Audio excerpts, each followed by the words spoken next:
The dog led the way to the firehouse, where the guys were sitting out front on folding chairs, boots and suspenders and toothpicks, with the radio already tuned to the game. As soon as George caught sight of her, he jumped to his feet and went and got another chair. After greetings, they all settled in to listen, Charky flopping down at Maggie's feet. A routine, but one she never got tired of. The call came in at a crucial moment. The Dodgers had just tied the game. "Shouldn't be long, Maggie-o," George said as he opened the door on the driver's side of the fire engine and waited while Charky bounded onto the seat.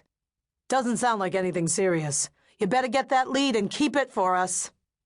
"I will," Maggie promised, stepping to the side of the bay to get out of the way. "Stay cool," she called out as George hopped into the engine's cab. Whenever Dad left the house to go to work, Maggie and Joey-Mick always told him to stay cool. It came from something he often said to them. When things get hot, you gotta stay cool. During Dad's firehouse days, Maggie would get sent home if an emergency call came in. But now she didn't have to leave when the guys went out on a job. "You're in charge," George had said the first time she stayed, which made her feel quite important. She watched until the engine was out of sight, then walked over to the radio at the side of the bay and turned up the volume so she could listen while she worked. George was very strict about keeping the firehouse tidy. He had learned it from Maggie's dad, how keeping the whole place neat and organized could save precious time in an emergency.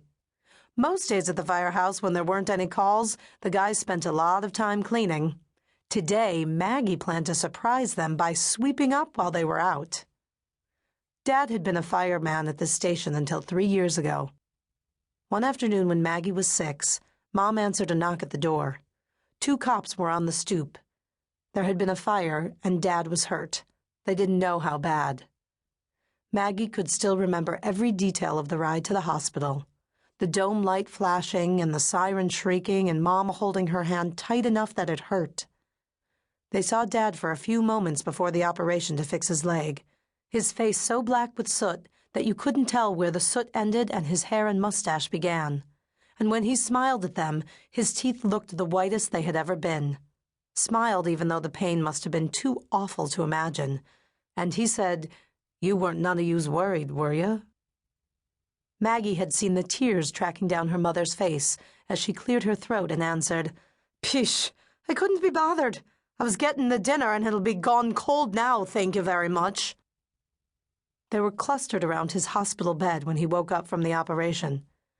"Everybody staying cool?" he asked groggily, the first words out of his mouth. Later he told him a little more about what had happened. "I went crashing through the floor, right? And when I got my wits back, I got down low, where the air was a little better, and I started crawling. Every inch I crawled, I tried to think about something cool, Maggie eating ice cream, Joey-Mick hosing down the wagon, your mom at Jones Beach when we were courting." "What's so cool about that?" Joey-Mick asked. Dad winked. "In a bathing suit." "Joseph!" Maggie's mom put one hand to her mouth, half annoyed and half laughing. "Can't help it, Rosie. It's the truth." And staying cool had helped Dad save his own life, and maybe George's and Vince's too. For even with a shattered leg, he managed to crawl as far as the door, where the other guys found him and dragged him out just as the whole roof collapsed. If he hadn't made it to the door on his own, all 3 of them might have died inside. "Some guys would hate it," George had said to Maggie when Dad was reassigned to a desk job. "They couldn't stand being in an office. They'd sort of dry up and shrivel away. But not your pop, 'cause he loves the department, see? Really loves it." Maggie knew without asking that Mom was glad not to have to worry about Dad on the job anymore. But she also knew that he missed being at the firehouse. It was one of the reasons she still went there.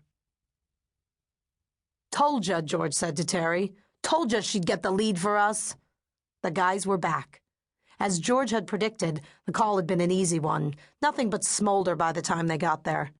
Garbage in an alley had caught fire from a carelessly tossed cigarette butt. The owner of the shop next to the alley had telephoned for help first, and then gone out with a bucket of water and doused the fire himself. The guys had helped clean up the alley and cautioned the shop owner not to let trash pile up like that again.